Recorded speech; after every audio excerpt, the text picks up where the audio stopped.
Hey, good morning, guys. I can't believe I missed my alarm.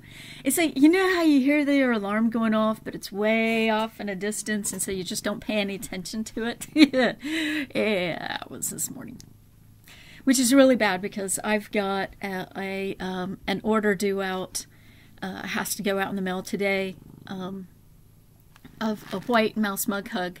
But it's got, you know, I've got to make the little ears, little snout, get it stuffed just right, little nose on, and get the little eyes on, and get it all, you know, measured out so it works just right off the back of on the cup. But anyway, so I got to get that done. And then, yesterday, so I'm working on Gracie's hat yesterday. Finally, I got to it. And back to, as a reminder, what her hat was going to be similar to. And so I was going through and trying to work out all the math, sitting here math after math on this thing, because again, I've just never made a little kid's hat, and there's no little kid around, you know, to be able to say, hey, hold still a second and let me see if this fits.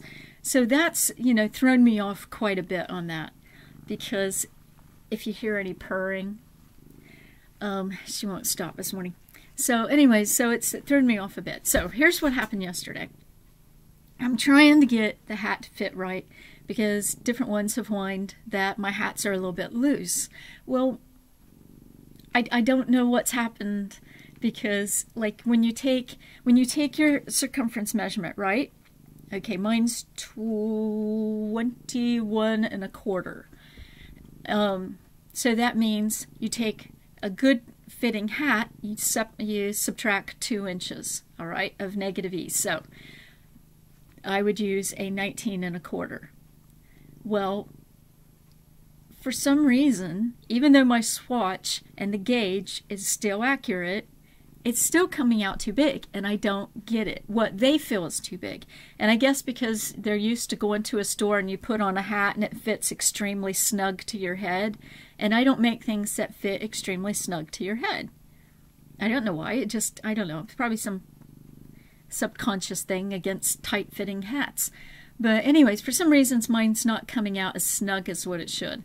So yesterday, while I was designing it, was like, well, I'm going to make sure that doesn't happen. So I pulled out my Teach Yourself Visually Knitting Design book, and I was looking at the amount of stitches that they said to have based on my stuff. And, oh my, Rory, based on my gauge and everything, and the numbers were different, and I thought, well, her circumference, and with the negative E's, I'm not going to go that low. I can't remember, well, wait, I can't remember if it was that low or it was actually higher, and I thought, well, we'll go with this. But what I wanted to remember was how many needle sizes down do you go if you're going to use a garter stitch rib, because this will look really cute with a garter rib.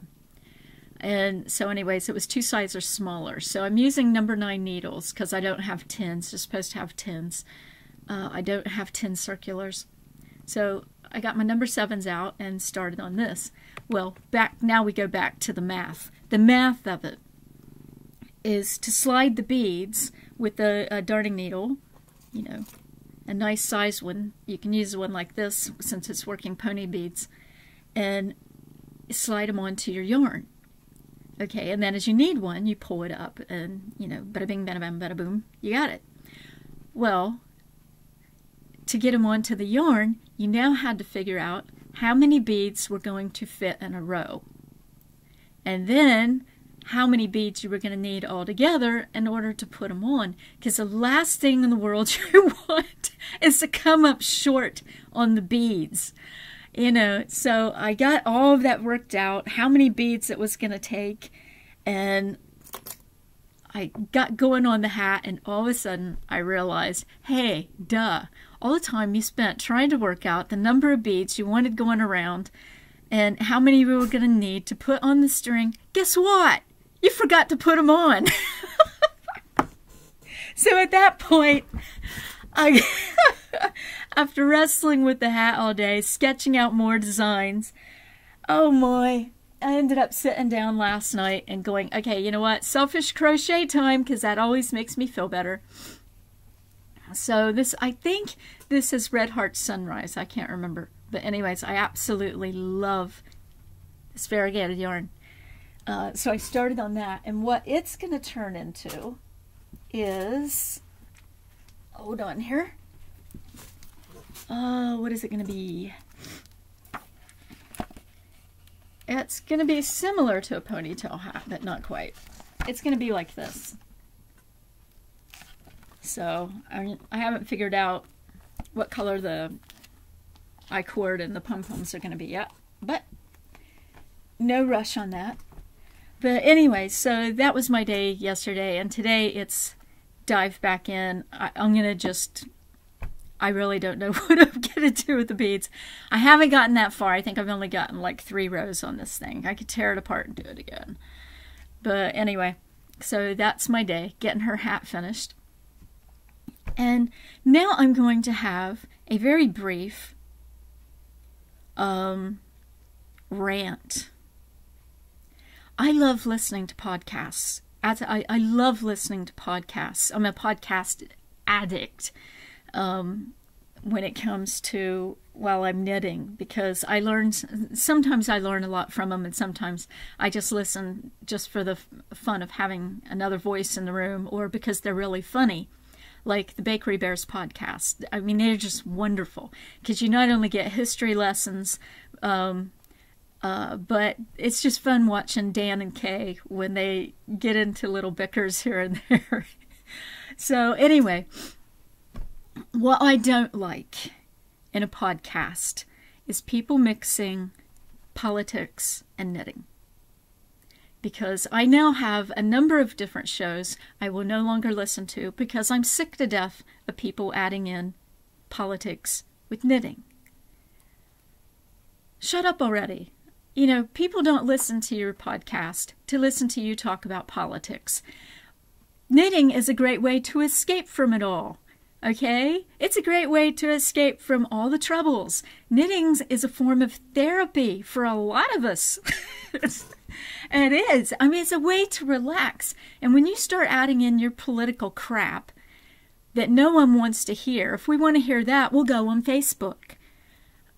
You know, it's a good way to lose followers, of which you have now lost me, a bunch of you, because I'm tired of it. You know, I go on because I want to listen to about knitting, or one of your hobbies, or what book you're reading right now, or the history of your area, something like that. Something actually worth listening to, not your political rants. I don't want to hear about you making hats for illegal aliens. They're criminals. Sorry, they're criminals.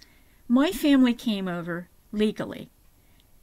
When my grandmother asked her mom, "Why didn't you teach me German?" my grandmother said, "Because we live in America now.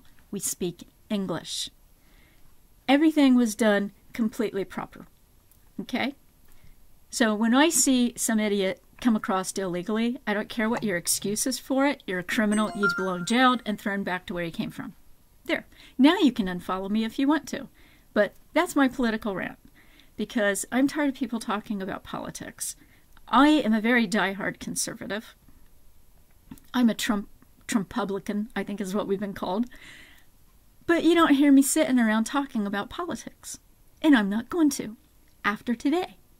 But I'm just saying, leave politics out of it. Because no one cares about your political opinion. We want to know about knitting. We want to know about your pets. We want to know about the history of where you live, even. What the books you're reading. What movies you're watching. I don't care about your political stance. Unless you start ramping and ramping every single episode. I don't want to hear you.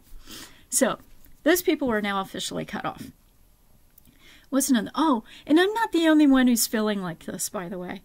I was listening to Knit British, and she and I don't agree politically, and she went off on a political rant, but for some reason I was listening to her again.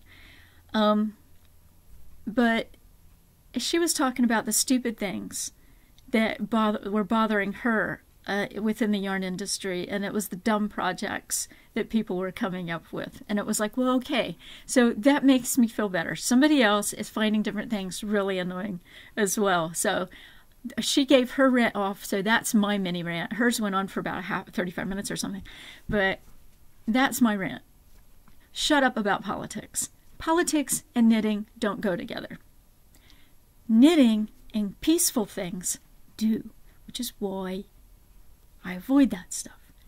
So, knitting, crochet, peaceful stuff, not idiots, not stupid protesters who don't want to work, who, well, oh, that was the other one. That was the other one that made me mad this morning. Knitting hats for protesters. Seriously? That's another one of those top 10 stupid things to do, is knit hat for protesters. People who don't want to work. People who want hardworking people to take care of them and pamper them and baby them, safety pin them, give them the nook-nooks, whatever. You know, sorry that you're so dumb you put that in your podcast.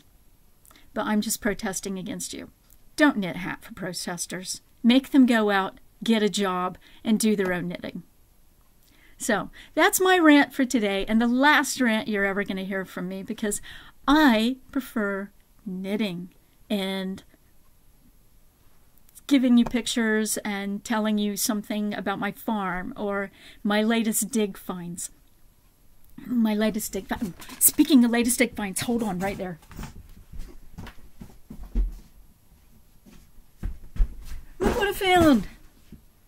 I found this cute little bottle. It's a lot prettier in real life. But this cute little bottle, not even slightly chipped, so it hasn't been in the water for too long. But anyways, it'll make a cute little thing for tiny little flowers in the spring. But I just love it. And I don't know if it's going to show up on there, but as you turn it, you can watch the colors change. And that's really fun. But anyways, when I came across this yesterday, I was so excited. And of course, then I also found some Indian chippings, which is where they've been working on a particular rock. And you can see the markings running down the rocks that show where they were, you know, going against it and stuff. And I found a number of those. In fact, one little pile of them, actually. So that was really cool. And I mean, a lot of the sand is, you know, beginning to freeze now, solids, but I was able to scrape enough off the top and put it in my sand sifter and see how that went. But that was really cool. Because when you get these things, you wonder how old they are and the people who last touched them and what was their life like and everything. So it's really, really exciting. And it was a nice break because I haven't been able to go out and do any sort of metal detecting or relic hunting at all until yesterday. And it'd been probably, what, 5-6 days since I've been able to go out, maybe 5. So that was just nice to get some fresh air for a while. And it's going to be warm today, so I'm going to sneak back out the door for a little bit and do some more hunting. And I am behind by 3 days on my scarf, so I got to get caught up on that this evening too. But I do keep track of all the colors that I'm going to use. Each day I write down, okay, this is what you need to remember to put down on day blah, and so on and so forth. So that gets going. So anyways, now I have ended on a high note, and I'm out of here for today and get back to working on orders. Have a great one, a fun one, and remember, knitting, crochet, and anything but politics. Catch you later.